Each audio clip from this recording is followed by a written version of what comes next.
As a Pirates fan, it can be said this season has started exactly how many fans have feared it would. Bats being silent, bullpen implosions, fielding miscues, getting walked off by the Marlins 3 times, injury issues, and everything else you could think of. The Pirates at the time of me writing this script just started Game 3 of a series against the New York Yankees and are at a record of 2-7 through the first 9 games. So far, the first 2 games of the homestand against the Yankees have gone completely haywire with the fans. Before we get into this, however, make sure to subscribe to the channel if you love baseball as much as I do. This entire offseason, fans of the Pirates have expressed much frustration with the front office and, of course, the legend himself, owner Bob Nutting, for yet again not doing much of anything to help add to the team. All offseason, billboards were put up, people bought shirts making fun of a survey sent to fans about the state of the team, and many other crazy things. Well, when opening day hit, the fans of the team let the front office hear it throughout the game.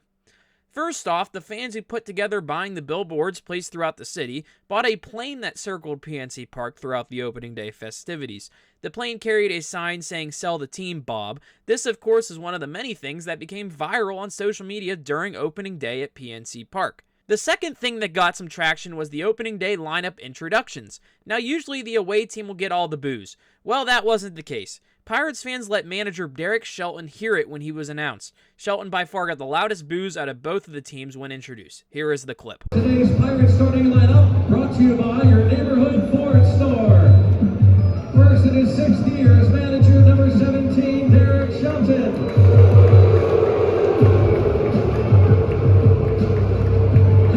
Now let me just say this about Derek Shelton. He has been given awful rosters to deal with from general manager Ben Cherington, who should also be on the hot seat, but one thing he does is a pet peeve of mine. That, of course, is the inconsistency with his lineups. While typing this, Shelton put out his 10th lineup of the year. Funny thing is this, all 10 of these lineups have been different. There has been no lineup within the first 10 that has been a repeat of another one. Most teams in the league have been able to find a lineup and stick with it with minor changes during day-night games, of course, or just off days. But with Derek Shelton, this has been an issue since he became the Pirates manager. Honestly, if this season continues at the way it started during the first week of action, I could see Shelton just being the scapegoat for the GM and front office and being let go after a few more weeks or just a month. Now, my favorite clip that went viral from opening day at PNC Park, and you guys probably saw it out there on Twitter, featured the greatest owner in all sports, Bob Nutting, walking up the left field rotunda towards the suites with one member of his security. Now, this was just a bad idea. Now, Bob Nutting, who was already despised by literally every Yinzer in the world, was being showered by "Sell the team" chants and even walked past the people who were part of buying the billboards. Here is the full clip, and let me just say it's wild he decided to do this. Can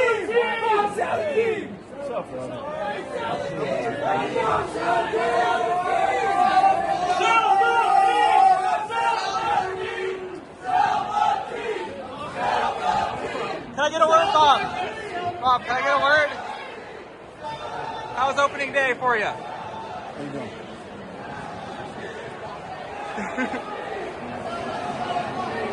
I just overall find it funny that Nutting decided to just walk amongst the fans who have been frustrated with him as owner since he's gotten that role. Now, I seriously hope the Pirates can turn it around, but honestly, as the most optimistic fan you could ever meet, I'm even starting to lose hope. They just have looked like the typical Pittsburgh Pirates to start the year. This team is literally just the same team as last year, but instead you have Tommy Pham in the lineup, who at the time of recording this struck out for the first time today, in the lineup instead of Rowdy Tellez. To close out the video, I just wanted to read this quote from Bob Nutting in a story where Pirates beat writer Noah Hiles from the Pittsburgh Post-Gazette talked with him. Here was the question and answer. The question was, obviously there was a lot of frustration expressed from fans this offseason. They want to see a winning team in Pittsburgh. What do you say to the fans who are frustrated from this team's lack of success, especially to the ones who have placed the blame on you? Bob Nutting replied with this. I think there are really 2 things there. One, I really do appreciate and respect the passion that the fans have for the Pittsburgh Pirates and the desire that they have for this team to win. What I want them to know is that I share that, working every day to put a winner and championship team out there on the field. We did a lot of work over the offseason. Fundamentally, my role is to make sure that we have Ben Cherington in place and we have Derek Shelton in place, and they have the tools to support the players and provide everything that we can possibly can to give them an opportunity to succeed. I think the other piece that is important for me to do is to make sure that we're filtering out what is a potential distraction, moving us down the wrong path, and get a laser focus on those things that are going to give us the ability to put a championship team on the field. So I think this this year, Ben understands how important this season is. Shelty understands how important this season is. And as the rebuild coaching staffs, as they rebuild positions, and we've provided more analytics support, those are the things they believe will put us in the strongest position we can possibly be in to win. We had a disappointing start, it's a few games in, and we need to see a real performance. I have high expectations this year. This organization knows we have high expectations, and I know the fans have high expectations. If Bob has high expectations like he says he has, then it's time to show that urgency in either making the necessary changes to the staff or going out using some cash for once and bringing in some help that is MLB-capable talent. This city just deserves it. Thank you all for watching this video. Make sure to subscribe to the channel, leave a like on the video, and comment your thoughts about the Pittsburgh Pirates organization, I know there's a lot of it, down below.